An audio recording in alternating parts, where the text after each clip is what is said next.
And the secret ingredient is pasta. Hi friends, welcome to Meals with Maria. Today we are working with a secret, not so secret pantry ingredient, pasta. Because who doesn't have a drawer or a cabinet full of pasta that they just grabbed at the store here and there so that you can have a quick meal in a bind. You can make pasta with butter and cheese. That is a kid favorite. Just plain pasta with sauce is also a delicious dinner. Put a little salad on the side and you are done. But I wanted to bring you 3 additional recipes that you can also make in a bind that will not break the bank. Make sure to buy your pasta on sale. I can find mine sometimes as low as 33 cents at my local grocery store. And I'm also going to show you a lot of great budget swaps for today's meals so you can pick and choose what you have in your pantry to make these things work. These meals are delicious. My family love them and you will too. We're going to start off with a ravioli lasagna or a lazy man's lasagna. And I know maybe I'm fooling you because this really wasn't raviolis that we found in the cabinet, although I think they could be because I know you can get tortellinis. You could use tortellinis for this as well if you have some dried tortellinis or some frozen tortellinis.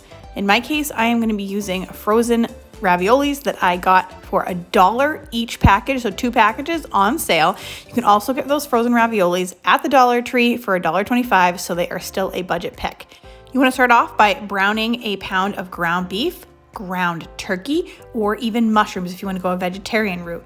You could also skip this step altogether and go without a protein or vegetable option. I've also opted to cook a chopped onion along with my ground beef, but you could always use onion powder for this as well. Grab a 13x9 pan and your favorite jar of pasta sauce, or the cheapest jar of pasta sauce is absolutely fine too. Whatever you have on hand. You can also make your own. I'll put a simple marinara sauce recipe down below in the description box if you do want to make that.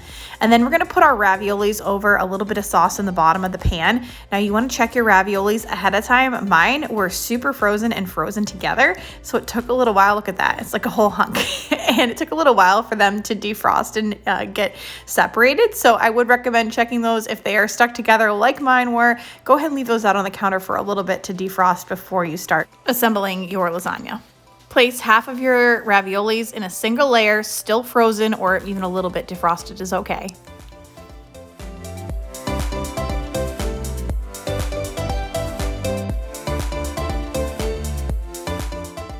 Then put a quarter to a half a cup of your red sauce over your raviolis. That's your choice on how saucy you like your lasagna. I do like mine a little bit more saucy, so I like to add a little extra if I can. And then put all of your beef or mushroom mixture over that sauce. And then you could also use sausage in this. I forgot to mention that. Sausage is also a great option, especially if you can find that on sale. Then you want to add a second layer of raviolis and just use up the rest of those from the 2 packages.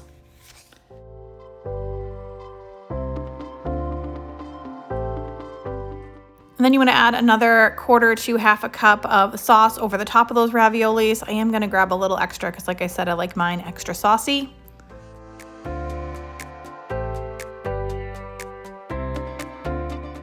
At this point, you can add shredded mozzarella or do what I'm doing and cover it and put it in the fridge for tomorrow. So I actually made mine ahead of time. This is an amazing make-ahead casserole, and it will automatically save you money because you're not ordering out, you're not ordering pizza on a busy night, you're not eating fast food. You have something ready to go in the oven when you get back from whatever kids practice you were at or whatever event you were going to, and you are ready to eat. When you are ready to bake this, bake it at 350 degrees for about 45 minutes and make sure to cover that with some shredded cheese. I just don't like to do it before I put the tin foil on because I could spray the top and make sure it doesn't stick, but for me, it's just easier to put it on when it's time to put in the oven. So this is what it looks like when it comes out. For some reason, my cheese didn't melt really well, and I think it might have been the brand, but either way, it tasted absolutely delicious. This was a fabulous meal. We served it with some Texas toast on the side, and it was a hit for the whole family, and that's really all I care about. Cheap and easy, and everybody likes it. For the next 2 meals, we're going to be grilling up some chicken. So I'm just rubbing my chicken with some olive oil and covering it with my favorite seasonal seasoning. And you can use whatever you like on this because we're just going to grill these and we want to give them a little bit of flavor. An alternative option to using this chicken breast is to use some boneless, skinless thighs, or to even use the bone-on stuff and cut it off. You could also cook an entire chicken or use the rotisserie chicken and shred that meat off, and that will be absolutely fine too. Another cheap alternative option is canned chicken breast. You can get this at Dollar Tree for $1.25 or Walmart for $1.33. I'm grilling my chicken breast at about 400 degrees for about a half an hour. That's how long I find that it takes on the grill to get to my doneness, my liking. But you do want to cook those chicken breasts until they get to 155 degrees internal temperature. So it's not a bad idea to check that. And for tonight's dinner, we're getting started with some penne pasta. I'm going to make a penne pasta with basil pesto and chicken. And you can use any of your favorite pasta for this. So if you prefer spaghetti or linguine, that's absolutely fine. I do find that I really like the penne with the basil pesto because it really retains all of the sauce and the garlic and everything like that. And it kind of gets in the grooves and it just tastes delicious. This is a nice speedy recipe because you just want to cook your pasta, drain it, and then pour it back into the same pot. And then I am simply adding a store-bought pesto. Now you can totally make your own if you have a garden. I actually am getting started on some basil in my yard, but I just don't have enough now to make that. You just want to pour that right into your pasta and cover it really well. You can also get pesto at the Dollar Tree, and I've tried it before and it's absolutely delicious. So you do not have to spend a lot of money on your pesto. Now this part is totally optional. If you have a little cream or milk on hand, go ahead and pour that in and it will make it more of a creamy pesto sauce. I just find that if I have it around, I love to add that. And then I'm also just shaking in a bunch of Parmesan cheese, probably about even less than like a quarter cup. Just adding a little extra cheese to it. It makes the sauce a little bit thicker and gives it a little more flavor, but those parts are totally optional because the basil and the garlic in pesto speaks for itself. So at this point, my chicken is grilled, my pasta is ready, and it's just time to assemble everything. I'm just gonna slice up my chicken and place it on top of the pasta. This is such a wonderful summer meal. Like, it just reminds me of everything summer. I love a grilled chicken. It ends up being so juicy and so delicious in this.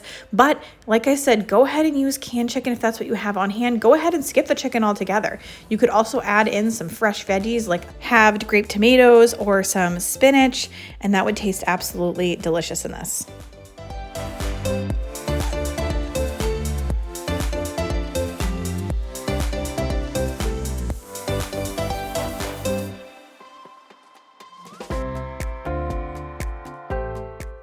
This is an automatic hit in my house. The whole family really, really enjoys it. And this is the first time that I gave Benny some pesto and he thought it was absolutely delicious. He is like a huge flavor fan. So really cute to see a little baby eating pesto.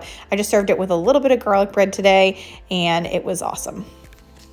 All you really have to do to make this happen is pick up a jar of pesto next time you're at the store or Dollar Tree. Keep that in your cabinet, and when you are in a bind, throw that in some pasta and grab some meat and you're ready to go. This next recipe is for chicken bacon ranch casserole, and holy moly, it is so good.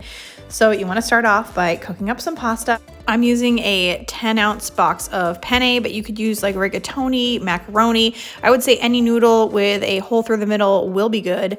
I'm also cooking up some bacon because obviously chicken bacon ranch casserole. But if you do not have bacon on hand, it is always okay to use these bacon pieces. I grabbed these at the Dollar Tree, so they are super inexpensive and they are great to keep on hand. I've also heard it's great to keep like a big bag of real bacon bits that you get from like Costco or one of those big box stores. I've never had them myself, but I heard they are a good option and a cheap budget alternative. The good news is if you are using real bacon like this, you only need 4 pieces. So I'm cooking up a little bit more for something else, but using only 4 pieces really cuts the cost down, and then you can use the rest of the package of bacon for a different meal. So it really stretches out something that's actually kind of a more expensive item. Once your pasta is done cooking, I've actually removed the pasta from that pot and using the same pot to make my meal. Over a medium heat, you want to melt in 2 tablespoons of butter. To that, I'm adding 3 cloves of minced garlic, and I'm just going to cook that for even less than a minute, just until fragrant. Now, I was starting to get a little nervous because my butter was already starting to brown, but that's okay. I think if I were to do this again, I might not use the same pot that I used for the pasta that was already hot, but the recipe did recommend to do it, so I tried it, and you live, you learn. To that mixture, add 2 tablespoons of ranch seasoning. So I'm just using the Hidden Valley ranch seasoning and a half a tablespoon of flour. And then you want to mix that all around because we're basically making a roux pretty much out of that ranch dressing mix. And you do get that flavor in this pasta. So totally worth it to do it this way. Once that is well mixed, add in 1 pint of heavy cream, and you just kind of want to whisk this around as you're pouring it in to make sure everything is well incorporated. As you can see, it was getting a little brown. I'm like, what's going on here? Not a problem at all. Like, this did not turn out burnt, and as I added more cream in, it really incorporated just fine. So I don't really know if that's like a normal thing because I was using the ranch mix or not, but if you run into that issue and you're nervous, do not be nervous. Just continue to add that cream in, make sure that everything is well mixed, bring it up to a boil, and then just kind of cook it for about a minute until it thickens. At this point, you want to remove it from the heat and add in about 1/2 cup of Parmesan cheese. Stir until the cheese completely melts. And then you want to add in your chicken. So I'm using a couple of those chicken breasts that I grilled up the day before and just cutting them into 1-inch cubes. You can definitely use a rotisserie chicken or some canned chicken here. That's a great option.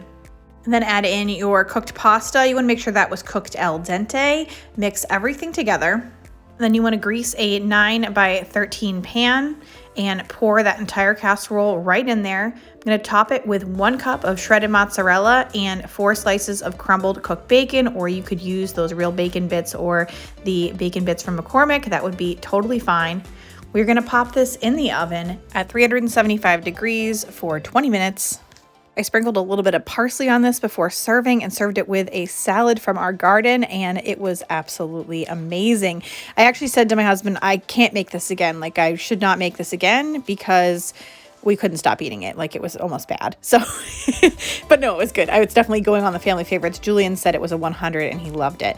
I want to thank you all so much for watching today. If you also have a cabinet or shelf full of pasta, make sure to give this video a like. Subscribe if you haven't already. I'm doing budget meals 3 times a week. If you're looking for more budget alternatives, go ahead and click on the video that's going to pop up right here. It is a ground turkey video, and I'm working with $2.20 Walmart ground turkey. We're making some amazing meals that are cheaper than ground beef. So enjoy.